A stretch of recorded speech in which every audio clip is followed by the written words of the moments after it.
Well, hello, and welcome to Opal City Confidential, a Starman podcast, episode 24. And it's time to talk Jack and Dead again.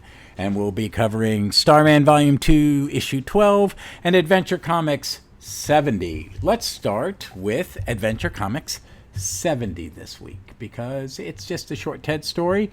And since we're getting into a big story arc, and I'm very excited about it, in the main title, Starman Volume 2, let's just start with this. So this is Adventure Comics, cover date number 70, cover dated 1942, and it was released on November 28th, 1941. We are 10 days from Pearl Harbor.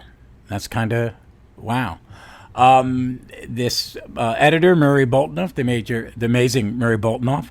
It is called, the name of the story is called The Adventure of the Ring of Hijackers. It is a 13-page feature. It stars Starman, Ted Knight of Earth 2,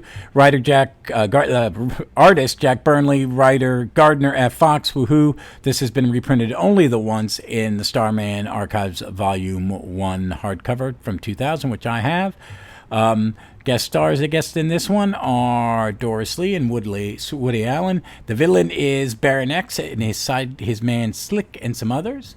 The synopsis from Mike's Amazing World is: Starman prevents the sabotage of a train carrying supplies bound for Britain. Woody Allen informs him of another convoy of supplies being transported by van. Starman protects the convoy, but Doris Lee is kidnapped by one of the saboteurs. He traces her to the hideout of the gang's leaders. Then he rescues her and captures the head of the ring, Baron X. Okay. Let's take a look at this. One, I really like the cover. I like these old Golden Age covers. It's got the, Adventure Comics banner. He's flying in front of it. Starman is the lead character in this book at this point. And he is for a little bit longer. He is for everything that is in Volume 1 of the archives. It's a Jack Burnley cover. He's flying down. He's smashing a car with his gravity rod. And then the little splash page on the inside has this great caption: From out of the dark sky swoops Starman, the mystery man of night. And a wild chase starts atop a fast-moving train loaded with supplies and ammunition, destined to be shipped to Great Britain. Thus begins the adventure of the Ring of Hijackers. So we're certain to see even more pre-war stuff, because we're doing Lend-Lease. This is when we're supplying the UK with supplies and armaments so they can fight the fascists. And it's another great pulpish, Saturday morning serial kind of adventure. The Jack Burnley art, again, is stellar. I really like it. This story has the bad guy's not that important. It's more the adventure. I mean, Baron X is kind of a forgettable he's bald, he wears a monocle and an old style, tuxedo shirt with a regular tie, like a butler, but it was kind of the fashion of older men in the late 40s, early 30s. Early 40s, late 30s, I don't know. But, he saves the day. There's a lot of action on the train. I like it on page 3. It's page 4. He uses his gravity rod to make the train switch tracks. He takes Doris. He's feigning illness, and he takes Doris to a movie starring Edward G. Raft. So they've merged George Raft and Edward G. Robinson into one kind of gangster kind of character. And he gets Woody Allen is hanging out in his hideout, his secret cabin where they meet. So it's really just one long adventure of him stopping hijackers, Doris getting kidnapped, and then they put Doris as they set a trap. So let me back up. I'm kind of jumping all over the place. Well, he stops the first hijacker on top of the train, and he gets him to confess about Baron X, and that's when the trains all start going crazy, and he stops it. Then he flies off for a date with Doris, and he's acting like the sickly playboy, and he says the movie's making him nervous, so he has to leave. And that's because, again, he has gotten a signal from Woody Allen vibrating his cosmic rod, and he goes to the hut to where they meet. And he goes to stop this next batch of vans that have supplies in it. And we cut to Doris, who's watching it from below, and then we cut away to Slick and Baron X, and they want to find a way to come up and stop Starman. So they get to, the hijacking takes place. Starman stops him. He has a battle. He lands on top of one of the trucks. All that is, one of the hijackers sees Doris Lee in her car, and as she goes to summon help, she runs off to summon help while Starman fights 10 gangsters on this big suspension bridge. And a Starman punch, we finally get this point to where Doris Lee's been knocked unconscious, and he's realized that the gangster realizes he's caught Woodley's niece, and he drives her off. Well, wait, let me just give you some of the dialogue. So we're on a page, and this gangster in a nice checkered brown cap is kidnapping Doris Lee, and there's a little narration. As Starman throws punches with all the power of his mighty shoulders, Doris is lifted into a thug's car, and the thug goes, dude, that Starman is on the prowl again. Little Icky is getting out of here with this dame. Slick could be glad to know he's caught Chief Allen's niece. Yes, sirree, this dame will be found dead some morning unless Starman quits butting into our little sabotage jobs. And Starman beats up the gangster, the last one, and he sees Doris's car is empty, and then he chokes this guy out almost and gets him to confess that he's at Slick's apartment. He heads over there, but they put her in a room where there are these the three gangsters, Baron X, Slick, and Icky's, hide behind a wall, and there are these three gun barrels sticking out, and Starman leaps in and he sees them, and he uses he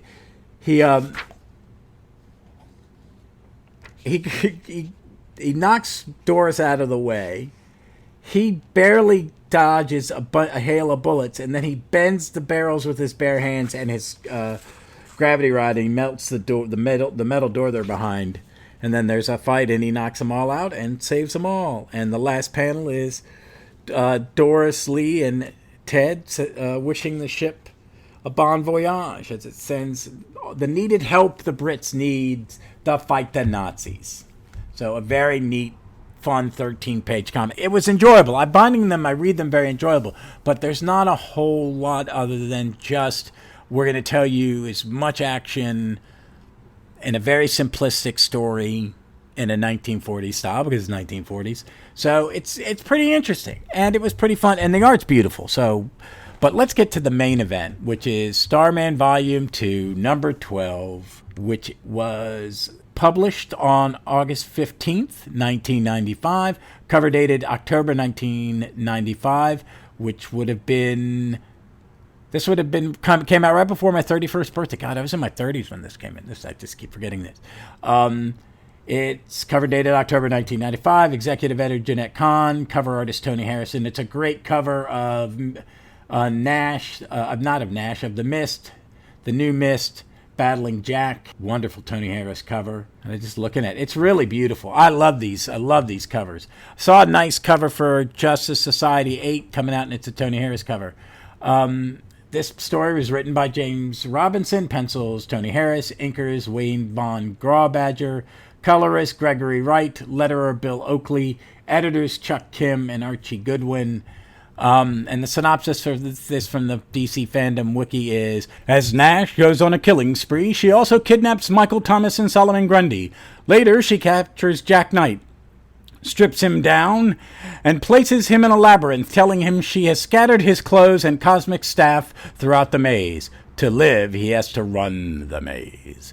Jack starts running and imagines to take out one of Nash's aides before being surrounded by three more. To be continued. Because this is a multi-part story. The title of this story is Sins of the Child, Part 1, Jack's Day, the first half. This is a great structure. Next month is Ted's Day, and then there's Michael's Day, and then there's Solomon's Day. This is just Robinson, just his story structure, the way he tells these stories, the way the O'Dares have a day, they're part of the day. It's all about this battle between the Mist and Jack, Dr. Phosphorous and Ted, some silly, and the neighbor and stuff from the Underworld crossover event, which has really nothing to do with it. It's just kind of shoehorned in here, but it works. But it's so good. This issue is amazing. This whole story is amazing. It's the end of this arc would be the end of the original first trade of Sins of the Father. And main character, Starman Jack Knight. Supporting character, Starman Michael Thomas. Ted Knight, Clarence O'Dare, phone call only. Antagonists are Dr. Phosphorous, Mist, and Solomon. They put Solomon Grundy in here he is not an antagonist. This is wrong. He is a hero in this book because he is the gentle Solomon Grundy incarnation. There's some the two people murdered, Cardiff Mayhew and Bill Delaney, who we'll find out more about that. Opal City is the location, Night Observatory. This has been reprinted twice. Starman, three times. Starman, Night and Day. I'm sorry. Starman Omnibus Volume 1 and hard and soft cover. And as I said, it has a great cover by Tony Harris. But let's kind of go through this page. Let me kind of go through this one. It starts with a beautiful single panel of Ted and Jack coming out of the courthouse, and Jack has just been acquitted of, he's not being charged with the murder of the original Mist's son, and Nash's brother, Kyle. And they have a conversation, and it starts with Jack and Ted having a conversation about deaths, accidental. Jack's killed someone. Ted admits to killing. They're talking about. Jack goes, "How many of you have? How many have I killed? My life and times were different, son. Less extreme. One, perhaps, the ragdoll. But it could have been any of us. Me, Jay, or Alan. It was a blur. I'm uncertain who struck to kill, so perhaps I've never killed at all. As for your judge and the courtroom, yes, perhaps they were lenient. Starman is a hero. Heroes defend. They go forth and battle dragons and dark forces, and sometimes that battle is to the death. The judge understood that, and who can say what happened up there? The actions, the anger, the fire, who can say what cause you had? Certainly not the judge, and he knew it too. You can't change what occurred, Jack, Kyle's death, and you can't change what you are either. You simply have to accept them both." And then they just sit quietly on a bench in a panel, and then Ted goes, "But you're still Starman." And Jack's answer, "Yeah, I'm still Starman. I'm still..." And then the narrator is proud to be the son of Ted Knight. "Yes, you're still what?" "Still the posing screw-up who'll do the best he can for all of this," meaning Opal. And it says 10 a.m. And then we're kind of given times when things happen. And it cuts to Michael and Solomon. They're standing under a tree, admiring the butterflies and nature, just bonding as friends, having kind of a wordless conversation outside the observatory. Then we cut to the second first murder, which is Cardiff Mayhew, where Nash has just killed this man, and he's a mechanical engineer. Space-time continues. He's a scientist, so we'll find out later why she's killing these people. Cut back to Jack and Ted having their conversation, playing some pool, bonding father and son, and that's at some point at 11:34 they notice, that Solomon and Michael are gone. But they bond over a story of where Jack's telling a story about this guy he doesn't like who won't sell him these chairs by Eero Saarinen, and you find out that his mom and Ted, Jack's mom and dad have had dinners with him, and Ted, it's oblivious to Ted because he's a scientist, he doesn't care. But it's all about the chairs and their collectability, and it's just a moment of bonding. And it doesn't move the plot along. Yes, in the way that the part of the plot is a relationship of Jack and Ted, and then they notice that Solomon and them. So they split up to figure out what's going on.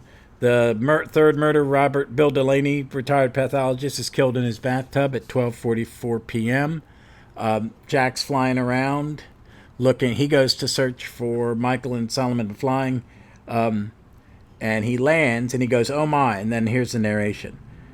There will be some sights that will stay with Jack forever. One will be the birth of a daughter, his second child many years hence. Another will be a gift that David, his brother, brings from beyond the grave. A third will be the view of the sun from space as it rises from behind Callisto, Jupiter's largest moon. And there will be the sight of this day. Something that Jack will appear so magical, all the ease around him will go unnoticed, including lying in the wait. I should be worried. I think something bad happened, but streaming sweet, so sweet, feels things float. I float. The vision, the like thoughts, and me are on Shiner's back road. A few thoughts. Julie Newmar and Mackenzie's gold, her underwater nude scene. For some reason, this moment, that's really important to me. Coffee at the Culp Hotel in downtown Opal. Hoagie Carmichael, why no one sings a Hoagie song as good as Hoagie, even Ray Charles. Perfume, I can smell in my nose, my mouth, it's drowning. The scent is familiar but can't. I feel sick in a good way. Maybe good sick in a sick, maybe good in a sick way. Why am I so tired when I've been sleeping? Why am I, oh my God, he wakes up naked, and there in her underwear is Nash. And she's used Jack, and she kind of tells him that, and then they're in an old toy factory. Superheroes battering in weird factories. Love it. And she says, I've stripped you and your stuff, and you have to get through my goons. At 9:42 p.m., it's 9:42 p.m., you have until 9:45 to make up your mind.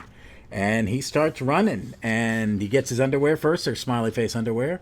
He fights, he beats one guy, he gets his goggles. He has a lockpick hidden in the top of his goggles. Very Batman-y. He gets to an empty room, turns on the TV to see about the murders and an explosion. And then he calls his dad, and someone picks up. You can see the hand of Dr. Phosphorous, and he says, "Too late, Night. Your father is dead." He screams no, and then three goons are around him, and we have a cliffhanger, and it is 10:02 p.m. So this is just chapter 1 in a multi-chapter story that is going to tell the end of Act 1. I really consider, in a lot of ways, this is... So it's 12, 13, 14, 15, and 16. Let me make sure. I don't want to say something. And 16 is the epitaph, which is the end after the battle. So yes, this is going to be 5 episodes over the next 10 weeks where we tell the story. I hope that's not too chopped up because we'll be doing stuff in between. I have changed how we're going to do Ted. We're not going to do All-Star Comics as separate episodes. We're just going to talk about the overall. I'm just going to talk about the overall plot very quickly, to cover the Ted chapter, and then we'll talk Jack. So I want to keep this moving a little bit. We're going to run out of Prince Gavin in a couple weeks, a couple episodes of his. We got a lot of Will Payton. I have gotten some other stuff into, but let's go to the end of this. This is a great story. It's beautifully drawn. It's beautifully paced. James Robinson overwrites a little bit, but I freaking love it. So I'm just going to say that it moves. The speed picks up. Even though next week is focused on Ted's day, I think, and then the next is the O'Dare's day, and then they all get their day over the five issues, and it's going to be amazing. And I think you're going to like it. And if you're reading along, I know you're enjoying it. So please check it out. It's on the app. I own it in both the hardcover omnibus and the 2 compendiums. I'm hoping maybe they do a big omni, and then that would be great. But it would be cool. DC starting to do some other compendiums. I saw that they're going to do a Kyle Rayner, his first batch of stories. Kyle's my Green Lantern, and I really like that era of Green Lantern a lot. So I'm looking forward to that. But they're doing some more, and I've been buying some, folks. I've got a couple on order. I've got Patton Oswalt's new comic, Major Threat or Minor Threat? Minor Threat. And I've also got Jeff Lemire's Essex Compendium Volume 1, and I'm really looking forward to reading that. I've got one of his horror books. I haven't started reading it. I kind of want to read the Gideon Falls stuff first, but I'm slowly getting a Jeff Lemire collection. But this is great, and I'm really enjoying it. And this was a lot of fun. Things that what I'll be talking about this weekend. Hopefully, I will get a Legion episode done. Work is kind of crazy. My wife just got off her new job. She accepted it, so she's getting to quit the job she doesn't that she used to like, but they ruined for her at the university. And so she's going to come work at the health system, not with me, but at the health system. And my job may change. We got changes, and so there's a lot going on. Got a busy weekend, going to see a play out at Dogwood Dell here in Richmond, which is theater outside, which will be beautiful. I'm going to record with Billy again for World on Fire. I'm going to be doing covering a European comic book with the amazing Graham. I'm looking forward to that. And I got to record a Doctor Who podcast with my wife this week and cover Fear of the Deep. And then Jason Miller is going to join me again for the Farewell to Sarah Jane episode. Story on Gallifrey's Most Wanted. So a lot going on. I'm reading a lot. I went to the comic shop. I'm going to do maybe a quickie episode about that. But this weekend's episode is going to be me and Kirby again, and we will be talking Avengers, the Under Siege arc. And it was the first time he read it, and he has the epic, and I have the little trade, which was edited. It was interesting. We both enjoyed it. We're going to hope you liked listening to us gab about it. Okay? So until next week for us will be more Prince Gavin, and then we'll be back to this arc and beyond. And okay, until we're back, hey, be smart, be safe, be kind to one another, give everybody a big hug if they like hugs, and it's appropriate. And read some comics, read some Starman, please check this out. This is such a good comic. All right, be good all.